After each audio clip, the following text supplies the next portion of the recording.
So because of all the restrictions that we have, not being able to meet in person, even at a total maximum once every 30 days, and even with that, they asked us not to if we felt that we could avoid it. We're hoping to do it, as I said in the last video, in next weekend. But what we did instead was we have something we call quads, where basically we had students sign up to participate in groups of 4, and my student leaders who have been tremendous, just amazing this semester. They've just, one of the hardest parts of ministry, whether it's in a church or on a campus, is getting sort of the typical member, even if you're a leader, to actually proactively engage in doing the work of ministry.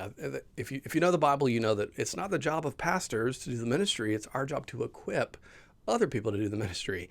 And it's core to what the Bible teaches, and it's core to what RUF teaches me as our philosophy of ministry.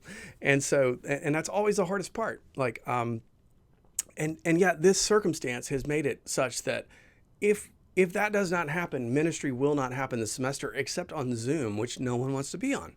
And so our leaders were enthusiastic. They embraced it. I was shocked by the number of freshmen and other people who signed up to join these. I couldn't believe it. I thought maybe we would reach, 2 or 3 or 4 or 5 freshmen. We've got about 20 on our list, and they've been actively engaged in these quads. And we group you in groups of 4. And on the 4th week, we switched the groups up. We scrambled them. So we're now starting our 3rd cycle, and people have stayed with it. I thought they would quit, but they haven't.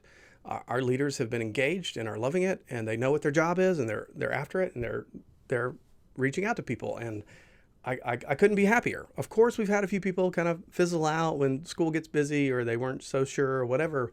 But on the whole, to have like 85 plus people in small groups in RUF studying the Bible together and praying together and talking about their lives and getting to know each other, that's a level of growth in that avenue of ministry that we have never, ever had, even when our large groups were much, much bigger a few years back. This, in my mind, is way more impactful and way more important for our leaders as they are getting equipped and learning what it looks like to gather a group and to minister to that small group of 4 or 5 people. And so I'm so thrilled about how well that has gone. And again, I did not expect it. My biggest fear over the summer was that we would not be able to reach freshmen at all. And instead, we've had this tremendous turnout. And so I'm thankful for that. Keep praying for us. Ministry is going. And at this point, it looks like we could make it to the end of the semester. So keep praying for us. Keep supporting. And I've got so much more to tell you, so watch the other videos. But for now, that's how things are going ministry-wise.